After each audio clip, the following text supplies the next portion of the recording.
wa ahlikum nara wa quduhan nas wal hijarah 'alaiha malaikatun ghilazun syidadun la ya'sunallaha ma amarahum wa yaf'aluna ma yu'marun. Shadaqallahul azim. Ya ayyuhallazina amanu, wahai orang-orang yang beriman, qu anfusakum wa ahlikum nara. Jagalah diri-diri kalian dan keluarga kalian dari api neraka. Bagaimanakah sifat neraka tersebut? Waquduhan nas wal hijarah. Bahan bakar neraka itu adalah manusia dan batu. Nah, jadi unik. Kalau api kita di dunia, bahan bakarnya kayu. Tapi kalau neraka jahanam di akhirat nanti, bahan bakarnya adalah manusia dan batu.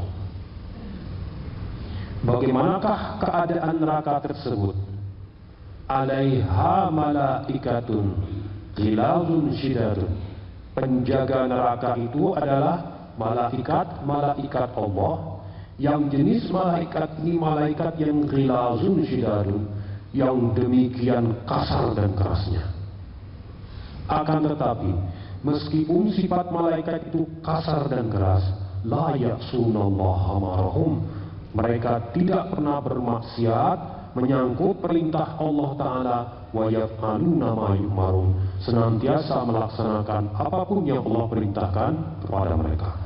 Nah, ayat ini umum ditujukan oleh Allah Ta'ala untuk seluruh orang-orang yang beriman. Akan tetapi, nanti di yaumil akhir, kita akan dapati orang-orang yang masuk ke dalam neraka itu, meskipun Allah sudah mengingatkan, orang yang masuk ke sana demikian banyak. Kira-kira berapa jumlah orang yang akan masuk ke neraka tersebut? Dalam sebuah hadis sahih dari Nabi kita Muhammad SAW,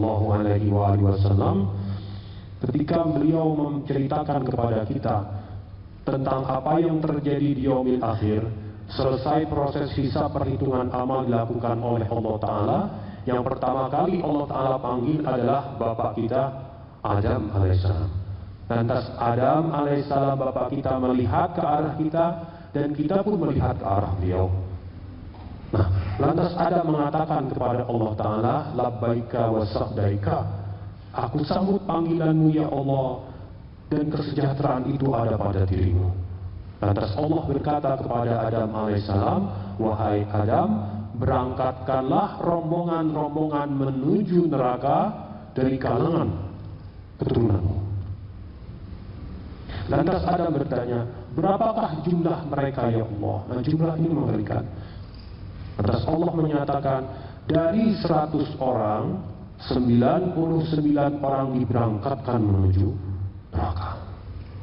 Jadi kita lihat betapa sedikitnya orang yang akan masuk ke dalam surga tanpa melalui proses masuk ke dalam neraka tersebut. Meskipun pada akhirnya sebagian dari orang yang masuk neraka tersebut akan dimasukkan ke dalam surga, baik dengan syafaat para nabi alaihi wassalatu wassalam, atau syafaat para malaikat, atau syafaat para orang mukmin, atau syafaat dari Allah Subhanahu wa Ta'ala. Tapi kebanyakan mereka akan masuk ke dalam neraka kemudian baru dipindahkan ke dalam surga. Jadi kalau kita perhatikan, iblis itu betul-betul sukses dalam menggoda manusia. Sehingga kalau ditanyakan misalnya, mana yang lebih berhasil dalam mengajak orang, para nabi atau iblis? Iblis. Jadi kita lihat, sedikit orang yang menempuh jalan yang lurus. Jadi keberhasilan iblis dalam menggoda manusia demikian tinggi. Nah, jadi kita lihat iblis, apa dagangannya? Kalau para nabi dagangannya adalah surga. Kalau iblis dagangannya neraka itu. Cuma saking hebatnya dia mengajak orang. Jadi iblis ini sosok motivator yang paling sukses, salesman yang paling berhasil. Jadi kalau dia bikin kurikulum vitae, prestasi apa yang dia ukir sepanjang hidupnya, dan dia ngelamar misalnya di Indosat, di Telkomsel untuk jadi tenaga marketing itu pasti diterima itu. Jadi tingkat keberhasilan demikian tinggi. Kalau kita dagangkan, menceritakan kebaikan dagangan kita, Pak, beli ini sendal ini, apa hebatnya sendal kamu ini? Kalau dipakai sendal saya ini bisa melancarkan peredaran darah, Pak. Ini ada tajam-tajamnya yang nusuk titik refleksi ini. Kita menceritakan produk kita yang bagus nih. Oh, ini beli baju saya, apa hebatnya baju kamu ini? Kalau ibu pakai, ibu awet muda. Orang tertarik untuk beli. Gak ada orang yang ketika dagang menceritakan kejelekan, gak ada itu. Pak, ini beli sendal saya ini, apa hebatnya? Bikin kutu air, Pak. Gak ada yang mau beli itu. Iblis dagangannya jelek, tapi orang yang mau ikut dia demikian banyak. Jadi kalau dia bawa proposal tentang neraka tuh, ibu silakan pilih mau neraka tingkat yang berapa. Mulai dari neraka yang paling dalam bersama orang munafik, fid-darkil asfali minan nar, atau ibu mau pilih kapling bersama dengan iblis, atau yang paling rendah, yang paling ringan, yang kalau diinjak sendalnya mendidih otak ibu. Paling rendah itu. Dagangan yang jelek begini hebatnya, dari 100 orang yang dia tawarkan, 99 orang mau menerima. Hebat tidak ini? Ngeri kita. Nah, akan tetapi, kalau kita perhatikan orang-orang yang masuk ke dalam neraka, seandainya kita datangi neraka, kemudian kita datangi orang-orang tersebut dan kita tanya, Pak, Bapak akan tinggal di sini berapa lama?